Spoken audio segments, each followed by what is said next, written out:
Unacademy. Let's crack it. मेरा first fail जो attempt था उसमें मेरा मुश्किल से 76 मार्क्स आए थे, और जो सेकंड वाला था उसमें आए हैं मेरे GS1 में अराउंड 110 प्लस। तो फर्स्ट फेल अटेम्प्ट मेरा क्यों फेल हुआ, उसके मेरे हिसाब से दो एस्पेक्ट्स हैं। पहला फ़िलासफ़िकल एस्पेक्ट था, दूसरा लर्निंग एस्पेक्ट। फ़िलासफ़िकल एस्पेक्ट में मैं बात करूँगा, UPSC demands respect for all the subjects that you are studying, for all the topics you are studying.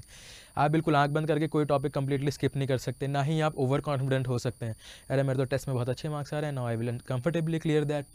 तो मेरे को भी इसी तरह की एक चीज़ रहती थी कि यार मैं ओवर कॉन्फिडेंट हो गया, ओवर थिंकिंग करने लगा, मुझे अपने पे थोड़ा लैक ऑफ बिलीफ भी था कि टाइम बहुत कम है, रिवीजन बहुत ज़्यादा करने हैं।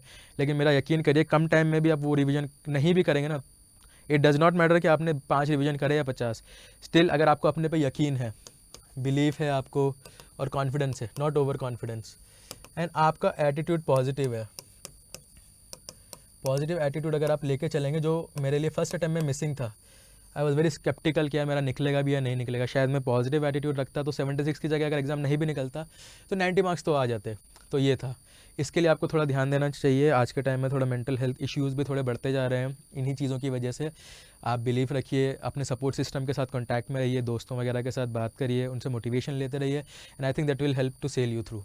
उसके बाद लर्निंग एस्पेक्ट था। लर्निंग एस्पेक्ट में ऑलरेडी डिस्कस कर ही चुका हूँ। एक सब्जेक्ट के लिए 4 किताबें पढ़ना, एक करंट अफेयर, जून के करंट अफेयर के लिए 4 कोचिंग करंट अफेयर रेफ़र करना, टेस्ट सीरीज़ भी ठीक से मैंने टेस्ट सीरीज़ दी लेकिन उसका रिवीजन नहीं करा। तो ये एक इंपॉर्टेंट चीज़ है, टेस्ट सीरीज़ जब आप देते हैं मेक श्योर उसका रिवीजन उसी दिन या अगले दिन करें प्लीज़।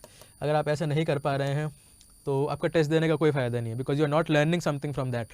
तो मेरा एक लर्निंग एस्पेक्ट मिसिंग था कि मैंने टेस्ट तो बहुत दिए लेकिन उनसे सीख नहीं पाया और इम्प्लीमेंट नहीं कर पाया।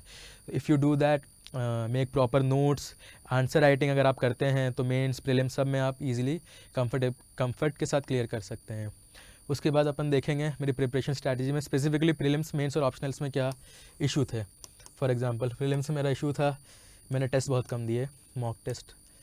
तो मैं आपसे एक गुजारिश करूँगा कि इफ़ पॉसिबल एटलीस्ट 30 मिनिमम आप टेस्ट दीजिए, जिसमें से कम 10 फुल लेंथ टेस्ट होने चाहिए ताकि कॉम्प्रिहेंसिव आपकी पढ़ाई हो सके। क्योंकि टेस्ट सीरीज़ क्या करती है, आपको प्रिपेयर करती है D-Day के लिए। जिस दिन एग्ज़ाम होगा उस दिन भी आपको कुछ खतरनाक क्वेश्चंस देखने मिलेंगे। प्रीलिम्स के टेस्ट सीरीज़ में देख के, मॉक टेस्ट में देख के आप उनसे कंफर्टेबल हो सकते हो। साथ ही साथ जो मैंने नहीं किया फर्स्ट अटेम्प्ट में वो ये था, प्रीवियस ईयर क्वेश्चन पे मैंने बिल्कुल भी फोकस नहीं किया। मैंने कुछ 1 या 2 पेपर देखे, लेकिन मैं अगर आपको बोलूँगा तो पिछले 2013 से लेके 2020 तक के UPSC के प्रीवियस ईयर के क्वेश्चन प्रीलिम्स के लिए आपको बहुत ज़रूरी है पढ़ना। उससे क्या होता है, बहुत सारे क्वेश्चंस रिपीट भी हो जाते हैं, उससे आपको फ़ायदा मिलेगा। बहुत बार ऐसा भी होता है कि ऑप्शंस में से नया क्वेश्चन रिपीट हो जाता है, तो अगर आपने उसको स्टडी किया, एनालाइज़ किया, तो आपके कुछ क्वेश्चन जो गलत हो सकते हैं वो बच जाएंगे। जैसे 2017 में एक क्वेश्चन था जिसमें ओमकारेश्वर टेम्पल कहाँ पर है ये पूछा था। तो अगर किसी ने पढ़ा होता कि Omkareshwar temple is dedicated to Shiv ji, तो अगले 2018 में क्वेश्चन आया था कि if I can recall correctly, हाँ 4 ऑप्शन थे और पूछा था इनमें से सन टेम्पल कौन सा नहीं है। 4 थे, 4 में से एक ऑप्शन था ओमकारेश्वर टेम्पल। किसी ने 2017 में पढ़ा होता तो वो क्वेश्चन श्योर बाय शॉर्ट उसका सही होता, क्योंकि उसको पता होता है यार ओमकारेश्वर टेम्पल तो MP में है, शिव जी का है। तो इसलिए प्रीवियस ईयर क्वेश्चन पे आपको बहुत फोकस करना चाहिए।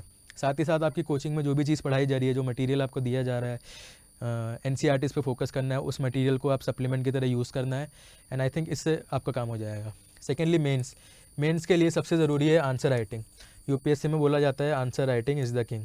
अगर आप आंसर राइटिंग नहीं कर रहे हैं तो कितना भी कुछ कर लीजिए, because UPSC is all about writing.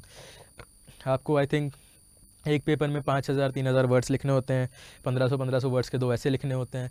अगर आप राइटिंग अच्छी नहीं है आपकी, तो आपकी बाकी चीज़ें कितनी भी अच्छी हो, you will not be successful in that. So focus on answer writing. जब भी आपका मेंस का कोई टॉपिक, पॉलिटी के फंडामेंटल राइट्स खत्म हो जाए तो पॉलिटी के प्रीवियस ईयर उठाइए, कोचिंग का मटेरियल उठाइए।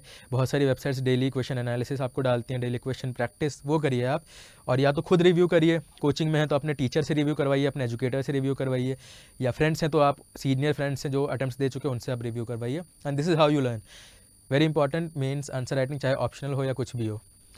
तीसरी चीज़ थी ऑप्शनल मेरा, जैसे मैंने बताया एंथ्रोपोलॉजी मेरा ऑप्शनल था। फर्स्ट अटेम्प्ट में मेरा पेपर 1 का आधा सिलेबस भी कंप्लीट नहीं था, बिकॉज मैं कभी क्या पढ़ता था। तो यहाँ पे भी जैसे मैंने बताया मेंटरशिप और गाइडेंस की बहुत ज़रूरत है। अगर आप एंथ्रोपोलॉजी की कोचिंग ले सकते हैं, if you are able to do that, तो आप लीजिए, उसमें कोई इशू वाली बात नहीं है। और नहीं तो आप सेल्फ स्टडी भी करके कर सकते हैं। ऑप्शनल के लिए मेरे प्रॉब्लम जो रही थी, जैसे मैंने बताया, सिलेबस कंप्लीट नहीं था। दूसरी चीज़ थी आंसर राइटिंग, मैंने ऑप्शनल की कुछ नहीं करी थी, नोट्स भी रेडी नहीं थे। इमेजिन कैसे एग्जाम निकाल सकते हैं। सेकंड अटेम्प्ट में मैंने अपनी सारी इन सब प्रॉब्लम से काम किया, नोट्स बनाए, आंसर राइटिंग करी, टेस्ट सीरीज़ लिखी, और अल्टीमेटली मेरे ऑप्शनल में आई थिंक 278 मार्क्स आए थे। Although I was expecting more, लेकिन खैर 278 भी अच्छे थे। तो ये सारी चीज़ें थी। इनको अब आप इन प्रॉब्लम को ध्यान रखेंगे, रिपीट ना करेंगे, तो आपको फेल अटेम्प्ट नहीं देखने पड़ेंगे। हो सकता है फर्स्ट अटेम्प्ट में भी, आई होप, आपका एग्ज़ाम निकल जाए।